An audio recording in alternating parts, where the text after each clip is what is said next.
Hello mga kabibigo, welcome back sa ating bagong YouTube channel. Ito ang pinakamaingay na YouTuber sa balat ng YouTube. Ako si Kabibig, maglabag-labag na dyan with evidence. Nako po mga kabibig, nagkagulo na mga kabibig.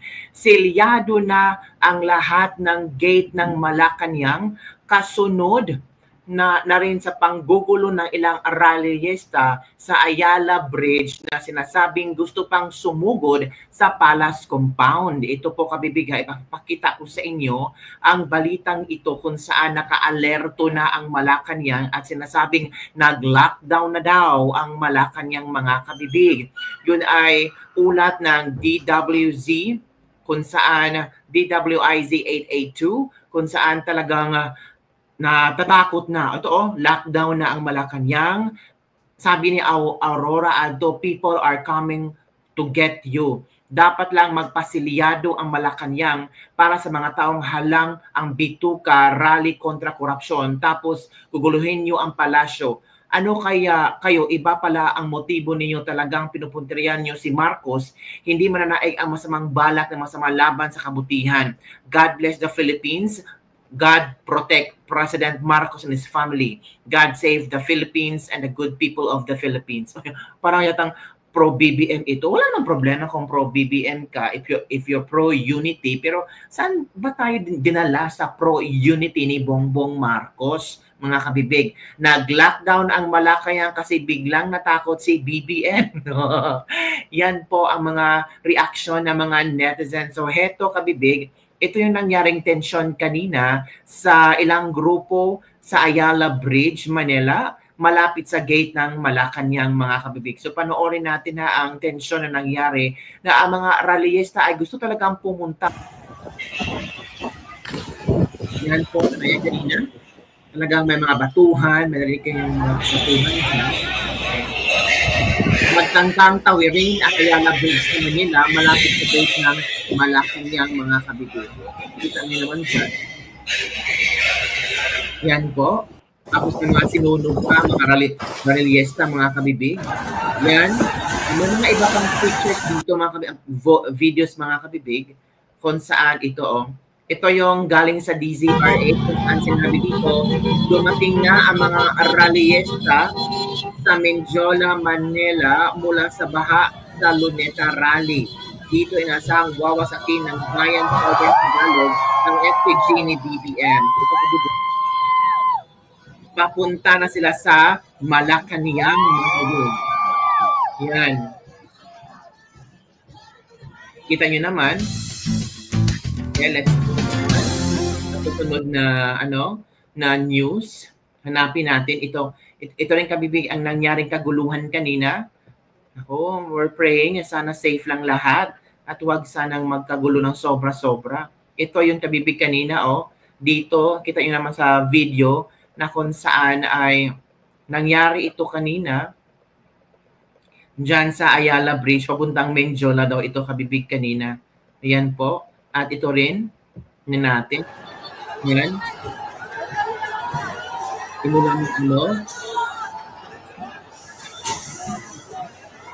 Yan.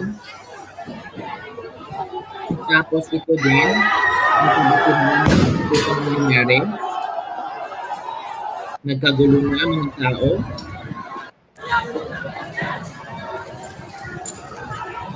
Gusto ko, nagkikbuhan ang mga taon ng video sa video.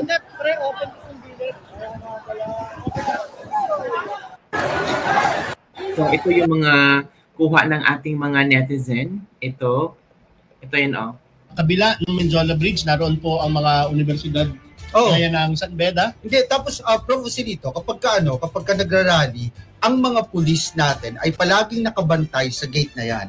Bihirang-bihirang nakakapasok ang mga rallyista lampas sa gate na yan. Lampas sa sa monumento. Tulay na yan. Sa tulay na yan.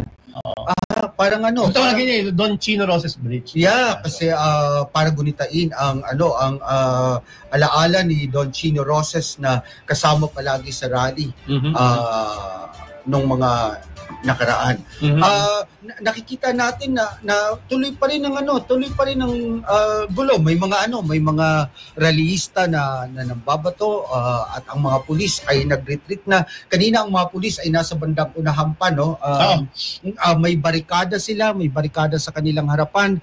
Ngayon ay nabuwag na ang barikada, nakapasok na ang ating nakapasok na ang mga rallyista at umaabante na sila habang pumupukol ng bato. Ilang bato. Oo. Nabuwag na po yung barikada sa may hilera linya na bandang San Beda. Bandang San Beda. Pero pagkatapos ng barikada sa San Beda, may isa pang layer ng barikada diyan. Nakikita ninyo, lagpas sa monumento ni Don Chino Roses. So may gawing kanan. Ang katapat naman ng San Beda, Jerry Gracia, isa na namang universidad, ano? Ang Centro Escolar University. Nakikita natin sinilaban na ng mga rallyista ang, kung hindi ako nagkakamali, ay backhoe ba ito? Na kanina ay may mga nakaharang na plywood. Ngayon ay sinilaban na po nila, mga kaabante ang sinilabang kanina lang. Nagbabalik muli ang mga rallyista, umaatras muli dahil umaabante naman ang mga pulis sa kasalukuyan. So mukhang nabawi yung linya ng San Beda habang nagkakaroon pa rin ng pagpapaulan ng bato mula sa kanina lamang ay naroon na sa may bandang San Beda. Ngayon ay mukhang nabawi ng pulisya ang bahaging ng San Beda University. Alam niyo ang mga ito pa kabibigang ilang mga videos. Enjoy na yan. Ginagsaman ng karalinis ng Venezuela ngayon.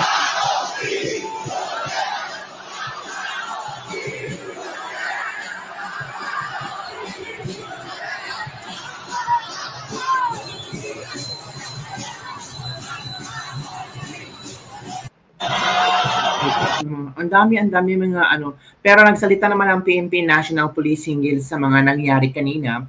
The Philippine National Police has received reports of tension during today's rallies, including incidents of a stone throwing and trailer truck being set on fire at Ayala Corner on Wildest Mindiola, where around 300 to 400 individuals had gathered. 70 individuals believed to be responsible are now in custody of Manila Police District. Firefighters and police personnel responded immediately and the situation is now contained.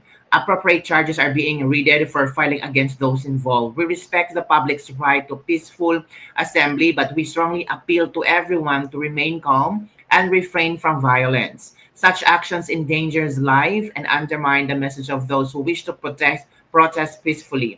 The PNP remains committed to safeguarding both the public and demonstrators. We will continue to exercise maximum tolerance, but we will also act against anyone who causes harm or damages property. Rest assured, those responsible for this acts will be held accountable under the law. So yun po ang statement ng ating mga kapulisan, mga kabibi. So yun po, nakikita natin na high alert po ang Malacanang ngayon. Ito ang latest news sa Malacanang ngayon nga naglagay na ng mga barriers sa gate na Malacanang ng naging kaguluhan sa Ayala po, mga kabibi. Kita nyo naman.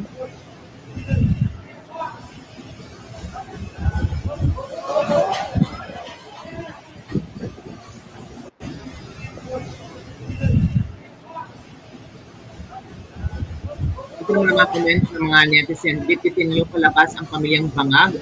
Pagtatawanan na kayo ng mga Nepal at Indonesia. Huwag ka na matulog kung Marcos. Kawawang mga ordinaryong mamamayan, nag-aaway. Ang mga buhay at mastermind ang dumugin nyo. Wala silang pake at walang awa sa taong bayan. Bakit ako ba si Bongbong Marcos? Sa tingin ko, naman, di tayo abot sa ganyan sa ngayon, pero gawin ng combustion ceremonia, ibang usapan na yun. Is the sun going to declare martial law? Andyan na kami kahit anong pakiharang niyo. Magdala kayo ng heavy equipment. Mga takot kayo Bakit na natatakot kayo? Noon, nagnanakaw kayo, hindi kayo takot? from Arlene de la Fuerte. Takot sa sariling multo nila. Presidenteng mahinang nilalak. Ito yung mga ilang mga komento ng ating mga netizen na makita nila na may mga barikada na nilagay sa harapan ng Malacanang mga kabibig. So, ito pang kabig kanina sa Ligarda. So, yun lang muna mga kabibig ang ating Ladies Lebak-Lebak for today. Ano ang iyong reaction ngayon na tila natakot na si Marcos at ang Malacanang lockdown? BBM natakot, mga rallyista sumugod sa Mindiola papuntang Malacanang para pababain si Marcos at sabihin Marcos resign. Ano sa iyong reaction nito mga kabibig? Don't forget to like, subscribe, and share this video para sa mga latest trending news nating pag-usap-usapan. Grabe, as in, sa aking pag-iisip mga kabibig ba, parang nakakatakot na ang mga Pilipino ngayon. Diba? Ito pa mga kabibig ang mga videos pa sa Malacanang na talagang ready na ang Malacanang pero takot na rin sabi ng iba. Yan Ito Magandang baraka. Yan.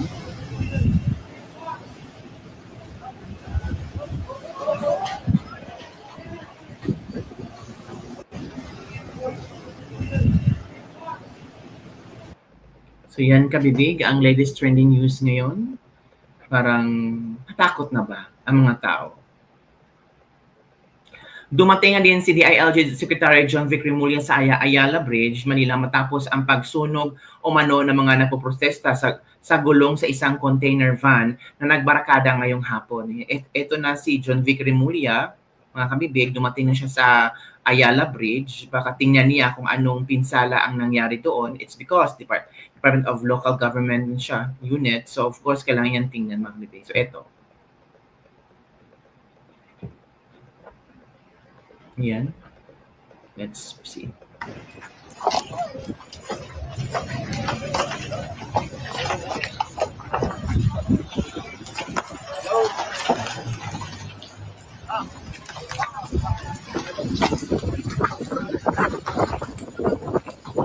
Mating si DILG.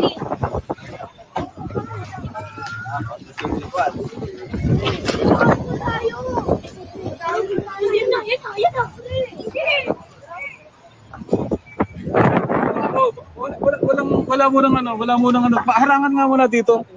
Harangan. Harangan muna dito. Wala munang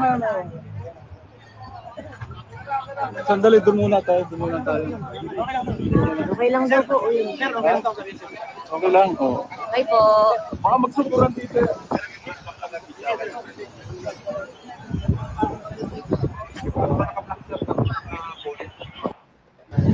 So, dumating na si John Vic Remulla kabibig kanina para i-check kung ano ang mga nangyayari. Yan. So, yun lang muna kabibig ang ating Ladies Lebak-Lebak for today. Don't forget to like, subscribe, and share this video para sa mga latest trending news. Later on, magbibigyan naman ako ng bagong ulat tungkol sa nangyayaring Malacanang lockdown, kung kailan ito matatapos. Sure, yung iba naman, yung mga Luneta Rally, umuwi na sila kasi tapos na ang kanilang Luneta Rally. I don't know with EDSA kung kumusta na ba sa batas ng pambansa. Paretang natapos na rin ang kanilang rally at yung iba ay papunta na sa Mindiola, mga kabibig. Yun lang bibigyan ang ating Ladies Lebak-Lebak for today. Don't forget to like, subscribe, and share this video. Bye everyone. See you next time.